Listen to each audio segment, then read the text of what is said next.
Iya. Kita mau percaya yang mana? Itu dia. Langsung begitu. Kode terus. Gitu ya. Ini sudah bersama kami ada Mas Nyarwi, pakar komunikasi politik Universitas Gadjah Mada Yogyakarta. Selamat pagi, Assalamualaikum Mas Nyarwi. Sehat Mas? Sehat, makasih. Waduh. Terima kasih juga sudah hadir karena di Jogja. Langsung ke studio kali ini, dan yang biasa ke studio malah nggak hadir nih kali ini. Karena dia sedang melakukan suatu hal yang mulia banget loh. Waduh. Tanya deh, Mas Hanta Yuda, selamat pagi, assalamualaikum. Mas Hanta. Waalaikumsalam, selamat pagi Mas Arifadil dan Maria Nyarwi. Di Bogor ngapain Mas Hanta? Ngapain Mas, jauh kali. Ketemu sama Pak Jokowi Mas.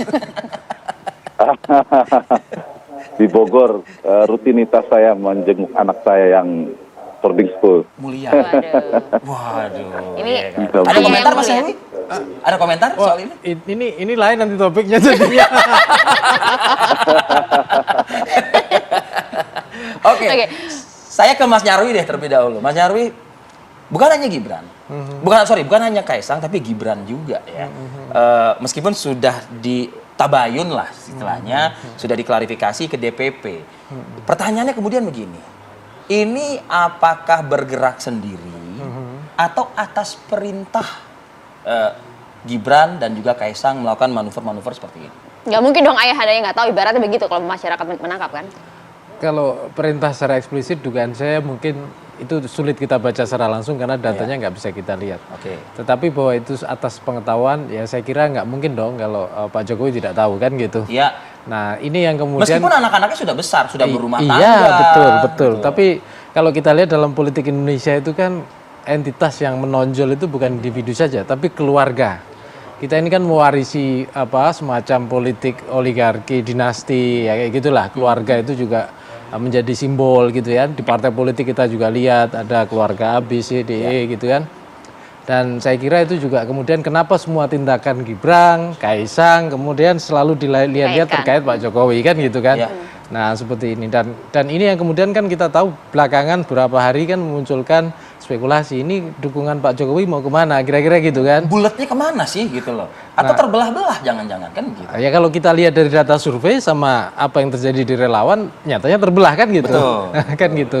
Nah tetapi kan kita belum lihat pernyataan apapun ya yang dari orang-orang yang katakanlah representasi betul-betul dari misalnya Pak Jokowi. Kita kan Pak Jokowi saya kira kalau di acara deklarasi Pak Ganjar itu hadir kan sebagai presiden sekaligus kader partai. Jadi kita secara ofisial lihat bahwa dukungan Pak Jokowi fix-nya ke Pak Ganjar. Tapi sinyal-sinyal ke Pak Prabowo juga kita sering dengar juga, Mas Nyarwi. Ada pertemuan tertutup dan lain sebagainya. Iya, ya, di sana yang tidak bisa kita ketahui, Bung Arif Adil, itu kan isi dari pertemuan itu kan gitu kan. Iya, beda yang deklarasi kan. Nah, maksud saya itu kan gitu. Iya. Nah, saya kira gini, kita akan berhadapan dengan politik-politik simbolik begini selama nanti menjelang proses pencapresan ya. Jadi apa yang terjadi dan dari setiap pertemuan itu kalau kita dalam komunikasi politik itu kan selalu bermakna, nggak mungkin tidak bermakna dong, kan gitu. Bahkan ekspresi yang tidak disampaikan pun gitu bermakna juga, misalnya cara kita menyapa ya kan, kayak beberapa kan ada yang bertanya tuh, ini kok Gibran sama Pak Prabowo kalau di berdua kelihatan akrab, misalnya mungkin begitu. produser bisa memutarkan videonya itu pada saat Gibran Raka Buming Raka, wali kota Solo ini bertemu dengan Pak Prabowo yang konon sudah diklarifikasi oleh beliau bukannya terlibat langsung dalam mempertemukan relawan Gibran Jokowi dengan Pak Prabowo. Mungkin bisa diputar ya pada saat pertemuan tersebut. Silakan Mas Nyarwi dilanjutkan analisa Anda. Ya, jadi kalau kita lihat kan, ini. Ya dari menyambut misalnya begitu. Satu mobil loh. Iya. Walaupun orang bisa aja bilang bahwa yang disambut dengan model kayak gini tidak hanya Pak Prabowo. Betul. Kemarin kita lihat juga Mbak Puan. Dan yang berbareng-barengan seperti ini juga hanya Pak Prabowo. Pak Jokowi juga satu pesawat sama Mas Ganjar kan. Ya, tapi kan gelagat mimik komunikasi berbeda dong. Itu bisa dibaca di sana. Ya, tetapi ini. Iya. Ya di situ kan kita lihat ya keakraban dan antara Pak Prabowo sama Mas Gibran gitu ya. Tetapi juga begini, kita juga mungkin bisa menafsirkan juga ya karena tipologi orang Jawa, orang Solo gitu ya. Kalau punya tamu memang berusaha untuk seperti ini, menyenangkan tamunya, kira-kira gitu. Tetapi kan problemnya kemudian ketika kita baca dalam konteks Bung Arif Adil ya, itu kan kira-kira kemudian orang lihatnya ini kok semakin akrab ya antara Pak Prabowo sama Mas Gibran kan gitu. Sehingga pada akhirnya kan terjadi kan itu diminta klarifikasi atau dipanggil bahasanya. Itu udah dijelaskan ya soal kronologi katanya begitu. Tapi menurut saya ya selama bahwa ini make sense juga gitu kan Pak Jokowi kan juga punya banyak harapan juga kan gitu sebagai presiden ya. Tidak hanya mungkin ke Mas Ganjar sebagai capres dari PDIP, tetapi intinya kan siapapun all president man yang kira-kira punya peluang untuk bisa melanjutkan kan gitu agenda-agenda Pak Jokowi. Nah hanya saja dalam politik kepartean kita itu kan kemudian PDIP termasuk partai yang punya disiplin yang kuat kan. Yeah. Dan itu akan tentu saja akan selalu diingatkan gitu lah. Seperti kemarin pemanggilan. Ya gitu. Melenceng dikit dilurusin. Nah kan gitu kira-kira. Nah dan tentu saja kalau yang diingatkan kader biasa itu akan lain kan gitu. Semakin tinggi seperti dalam posisinya sebagai punya jabatan lebih tinggi, saya kira juga ada mekanisme mengingatkannya lebih lagi kan gitu, lebih halus lagi kan seperti itu. Oke, Mas Nyarwi, begini deh pertanyaannya. Ada Mas Hanta loh. Ya, nah sebelum ke Mas Hanta. Bisa disebut tidak bahwa apa yang dilakukan oleh Gibran, oleh Kaisang dengan beberapa sinyal ini juga menyiratkan pilihan Pak Jokowi juga begitu? Ya, kalau kita baca secara ekspresi simbolik orang bisa menafsirkan seperti itu juga kan. Artinya sekarang ini kan juga masih terbuka kan. Kita kita akan belum tahu persis kira-kira nanti setelah proses pencalonan di KPU kan gitu. Kalau itu sudah terjadi, saya kira Pak Jokowi juga tidak mungkin juga misalnya akan orang menafsirkan pilihan-pilihan politiknya seperti itu. Dan kita akan menunggu sampai ke sana tentunya. Tapi simbolisasi yang seperti ini akan terus kita lihat. Proses menunggu ini diwarnai dengan simbolisasi. Yang lainnya bagaimana Mas Hanta? Mas Hanta bagaimana Mas melihat ini Mas? Ya, Maria, Fadil, saya kira begini. Ada paling tidak indikasi ya untuk menebak arah politik Pak Jokowi. Satu, kita tahu semua bagaimana terbelahnya relawan Jokowi. Itu kan kita bisa baca. Yang kedua, tadi Prolog TV One sudah cukup lengkap datanya bagaimana pergerakan dua putra Pak Jokowi. Dan yang ketiga adalah kode-kode politik, signal politik dari Pak Jokowi itu sendiri. Kita lihat bagaimana pertemuan-pertemuan dengan Pak Prabowo itu relatif lebih intens dibandingkan dengan menteri-menteri yang lainnya. Padahal menteri beliau kan banyak.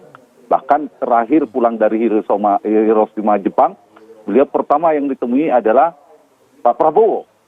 Di saat itu juga kita ingat ketika Ganjar baru saja dideklarasikan, meskipun katanya momentum Lebaran, Hari Raya pada saat itu, tapi lalu besoknya diimbangi dengan bertemu dengan Pak Prabowo. Jadi kalau diperhatikan pertemuan-pertemuannya itu menyiratkan, yang tersirat ya pesannya, saya kira menunjukkan dukungan Pak Jokowi tidak hanya kepada Ganjar Pranowo, tapi juga meletakkan kaki dukungan Pak Jokowi itu ke Prabowo Subianto cukup kuat. Nah ini yang saya kira tidak bisa secara tersurat saja membaca gerak-gerik politik yang dilakukan oleh Pak Jokowi.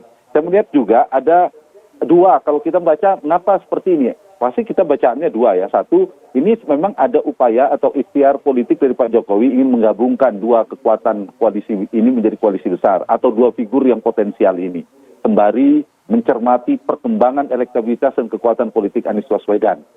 Nah, dari dua ini, dari satu ini, ada yang kedua juga yang sedang kita baca. Sepertinya Pak Jokowi memang memberikan harapan politik yang semakin menguat ke Pak Prabowo dalam hal ini.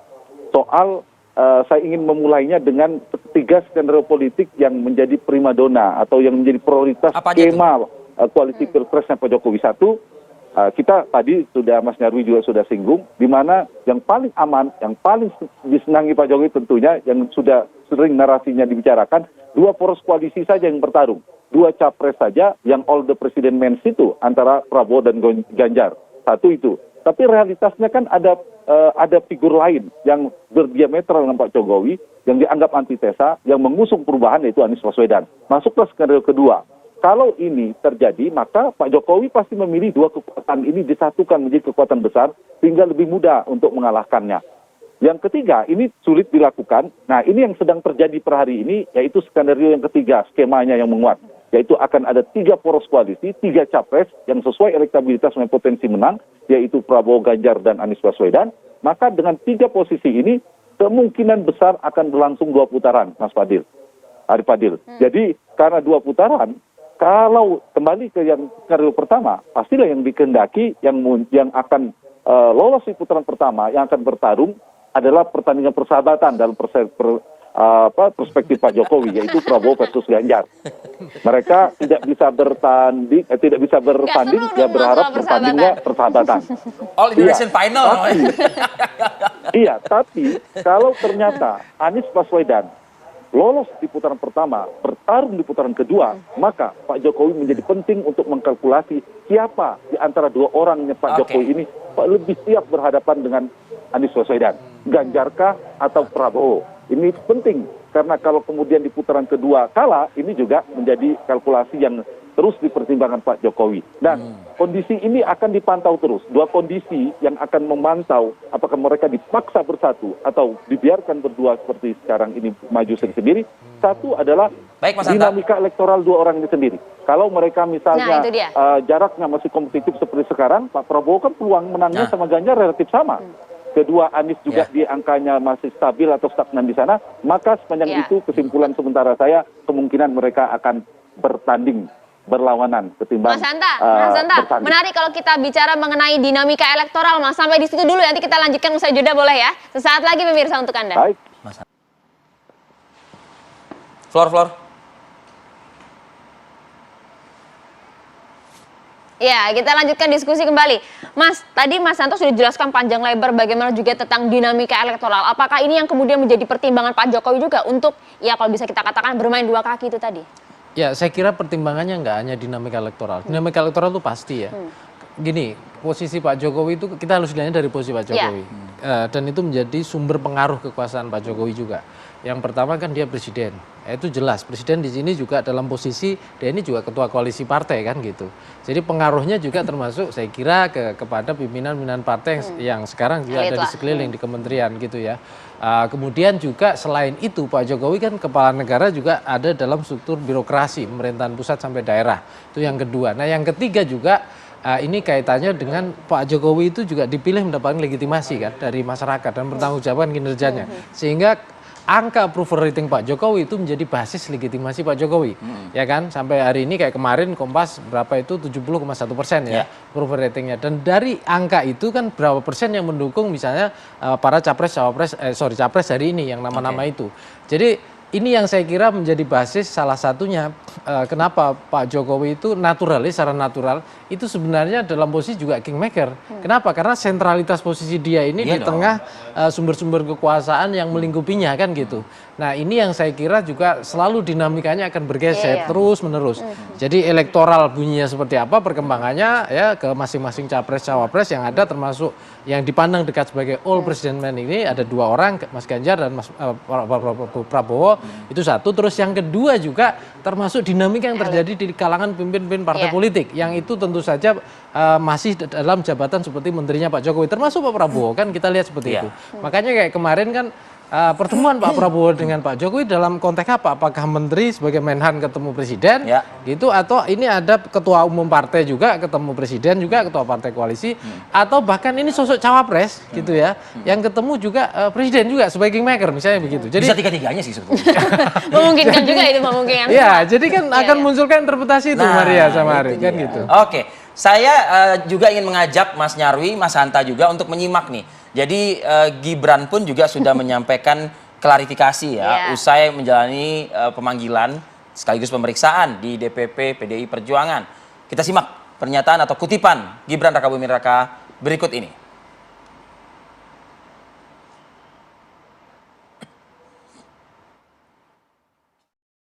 Boleh santai aja, saya santai orang. Nanti ikut mendampingi, mendampingi. Tergantung perintah ya. Apakah sama akan seperti treatmentnya kemarin sama Pak Prabowo juga ketika pertemuannya nanti? Semua perintah dari Bu Ketua Umum, dari Pak Ganjar selaku capres dari PDI Perjuangan. Pokoknya aku manut bae. Kan intinya tegak lurus gitu Mas ya? Inje. Lah piye toh? Oke, kan ada kemungkinan untuk tidak tegak lurus kan ya guys? Saya takut dilaknat. Mas ya? Dilaknat, diluknut. Kok endingnya takut hilaf sih Mas? Semangat, Mas Gibran. Semangat. Ya, Karena gini, saya kira itu Gibran memang dalam posisi kan diminta klarifikasi Dan setelah klarifikasi kayak kalau ngomong-ngomong takut hilaf kayaknya ya. Ya karena statement yang akan muncul itu tentu saja kan bisa ditafsirkan kemana-mana. Oke. Makanya wajar kalau dalam konteks ini ya Gibran berusaha mengerem ya. Untuk membuat pernyataan-pernyataan yang mungkin akan berlebihan kan gitu, dan itu akan membuka ruang interpretasi lagi soal manuver-manuver tadi kan gitu. Dan saya kira juga Gibran berusaha menempatkan dirinya dalam proporsinya ya, sebagai kader PDIP, sebagai wali kota, tentu saja sebagai mungkin ya akan jadi sorotan sebagai anak presiden. Jadi yang ketiga ini agak sering memunculkan banyak interpretasi di situ. Jadi salah satunya yaitu tadi model kayak keakraban tadi ya dengan Pak Prabowo. Tapi kemarin juga dengan Mbak Puan juga katanya juga sudah ada penyambutan juga kan waktu itu di Solo. Ya, saya kira ini akan terus memunculkan spekulasi kita. Interpretasi. Nah, itu dia. Banyak kode-kode, banyak sinyal-sinyal memunculkan berbagai spekulasi. Mas Hanta, seberapa kuat sih sebenarnya ya kita bicara politik Gibran terlepas dari Pak Jokowi dengan berbagai relawannya? Ya, kekuatan Gibran ya Pak Jokowi itu. Karena salah satu simbol beliau putranya Pak Jokowi, sehingga bisa dibaca sebagai merepresentasikan kekuatan Pak Jokowi. Kalau hanya relawan Gibran, bukan putra Pak Jokowi, tidak sekuat ini pengaruhnya. Apalagi hanya relawan, kalau kita bicara relawan. Tapi relawan ini kan membaca dari sisi Pak Jokowi. Nah, kalau begitu, kenapa sih Pak Jokowi begitu dianggap penting dan terkesan diperebutkan? Ya, memang banyak faktor. Satu, saya punya data nanti dari Poltering Indonesia surveinya. Satu, karena Pak Jokowi pemenang Pilpres 2 kali. Dan kalau kita bicara 2019, itu terakhir perolehannya 55%. Nah, pertanyaan kemana 55% ini? Berdasarkan data cross tabulasi survei kami, memang sudah sebagian besar separuhnya ke Ganjar, 49%. Ke Prabowo separuhnya. Tapi jangan lupa ada pemilih Prabowo juga di 2019 yang lalu. Itu masih lebih dari separuhnya 55% ke Prabowo Subianto. Artinya Prabowo kalau diakumulasikan relatif lebih besar. Ganjar mendapatkan pemilih Prabowo jauh lebih kecil, misalnya sekitar 19%. Itu satu, karena Pak Jokowi punya Pilpres 2 periode, itu membuat dia penting dan strategis. Yang kedua, dari sisi tadi approval ratingnya, tingkat kepuasan publik atau yang mempersepsikan positif terhadap Pak Jokowi juga tinggi. Angkanya 70-80%. Di Poltering Indonesia misalnya 75%. Ini juga menjadi, kalau tadi pemilih, ini kita bisa istilahkan pendukung Jokowi. Pendukung Pak Jokowi ini yang menarik data, kalau kita cross tabulasi, lebih besar ke Prabowo. Yang puas kepada kinerja Pak Jokowi, memilih Prabowo 38%, kepada Ganjar 34%, kemudian baru Anies 20%. Artinya yang puas itu ke Anies relatif lebih sedikit. Nah, ini yang menyebabkan tren terakhir itu relatif tipis kemenangan Pak Prabowo, karena segmentasi yang puas pada kinerja Pak Jokowi itu relatif sedikit lebih besar Pak Prabowo. Mungkin faktor karena beliau menteri bagian di pemerintahan bisa jadi, atau juga kode signal politik kedekatan Pak Jokowi dan Pak Prabowo. Nah, ini yang kedua yang menghiasinya, yang menjadi faktor Pak Jokowi relatif kuat. Yang ketiga, kita tahu Pak Jokowi punya mesin relawan. Mesin relawan ini bukan sekedar mesin politik elektoral yang bisa digerakkan, karena Pak Jokowi bukan ketua umum partai, tetapi juga mesin penggalangan opini yang relatif kuat. Itu juga menjadi strategis. Yang keempat, Pak Jokowi adalah panglima tertinggi yang mengendalikan seluruh jaringan dan mesin kekuasaan ketika Pilpres putaran 1 maupun 2 berlangsung. Sampai dengan Februari 2024 dan Juni 2024 itu Pak Jokowi menjadi presiden. Arti inilah yang menyebabkan Pak Jokowi menjadi penting dan strategis dan membuat beberapa kekuatan dua kubu politik itu berebutan. Nah, kesan Pak Jokowi mendua inilah saya kira berawal dari adanya komplikasi politik di mana awalnya skenario ingin menggabungkan, tapi realitasnya tidak bisa. Nah, karena tidak bisa, kenapa? Karena kompetisi elektoralnya sangat kompetitif di antara kedua itu. Yang kedua, tadi yang saya bilang sedikit, Pak Jokowi sedang berhitung siapa yang lebih siap kalau sekiranya Anies berhasil masuk putaran kedua. Dan ketiga, ini sedikit, Pak Jokowi nampaknya juga relatif lebih berhitung, lebih nyaman ketika bersama Pak Prabowo. Artinya apa? Kalau Ganjar itu yang memegang saham politik terbesarnya kan Ibu Mega. Karena Ibu Mega ketua umum dan Pak Jokowi tidak lebih besar dari pengaruh Ibu Mega. Berbeda dengan Pak Prabowo, mungkin relatif lebih mudah berkomunikasi dan seterusnya. Tanda petik saham politiknya kalau menjadi kingmakernya Prabowo relatif lebih besar. Nah, kesan mendua antara mendukung rekan separtai dengan menteri loyalnya, kita akan dapatkan terus kesan ini kalau mereka tidak bersatu hingga 8 bulan ke depan dalam bacaan saya. Udah dikasih bocoran tuh Mas Hanta nih. Oke, kita lihat Mas nanti cenayangnya benar atau enggak ya. Terima kasih banyak Mas Hanta, terima kasih banyak Mas Nyarwi atas Mas Nyarwi, waktunya. atas waktunya, Sekali akhir obrolan pekan ini kita hari ini. menarik loh, ya kan, mencari kenyamanan dan keberlangsungan. Kelangsungan. Nah, intinya begitu, ya kan. Banyak misteri yang kita tunggu. Masih banyak misteri. Itu dia.